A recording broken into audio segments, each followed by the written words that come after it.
முழுநேர அரசியலில் ஈடுபட போகும் தமிழக வெற்றிக் கழகத்துடைய கட்சியின் தலைவர் தளபதி விஜய் அவர்கள் நடித்து வரும் கடைசி திரைப்படத்திற்கு ஜனநாயகன் அப்படின்ற தலைப்பை வைத்து ஃபர்ஸ்ட் லுக் போஸ்டர் குடியரசு தினமான நேற்று காலை 11 மணிக்கு வெளியிடப்பட்டது.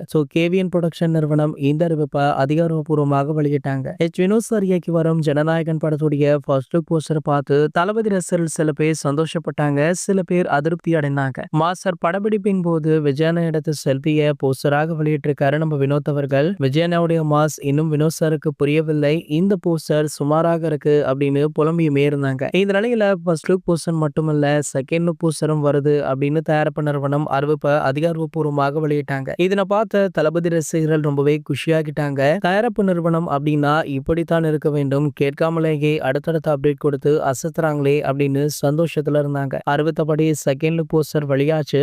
சிரித்த முகமாக கையில சாட்டையுடன் இருக்காரு தளபதி அவர்கள். அதற்கு நான் ஆணையிட்டால் என்ன கேப்ஷன் போட்டிருக்கிறார்கள். சாட்டையுடன் அரசியலுக்கு வந்து சிலர் எல்லாம் வெளுக்க போறார் அப்படின்னு பலருமே பேசிட்டு இருந்தாங்க. ஃபர்ஸ்ட் லுக்கை விட செகண்ட் லுக் தாறுமாறாக இருக்கு அப்படின்னு படக்குழுவிற்கு ரசிகர்கள் நன்றி தெரிவித்தாங்க. இந்த நிலையில பாத்தீங்கன்னா இந்த 2 லுக் மட்டுமல்ல, அடுத்ததாக ஒரு முக்கியமான அப்டேட்டும் வெளியாக இருக்கு. அதுதான் இந்த படத்துடைய முதல் சிங்கிள் ட்ராக் பாடல். அந்த பாடல் பாத்தீங்கன்னா படத்துடைய டைட்டிலை ஒன்றிய வருமாம். அதாவது ஜனநாயகன் அப்படின்னு இந்த பாடல் ஸ்டார்ட் ஆகும் அப்படின்ற தகவல் தற்போது வெளியாகி இருக்கு. இது போன்ற சினிமா செய்திகளை பத்தி நீங்க உடனே தெரிஞ்சுக்க நம்மளுடைய சேனலை மறக்காம சப்ஸ்கிரைப் பண்ணிக்கோங்க.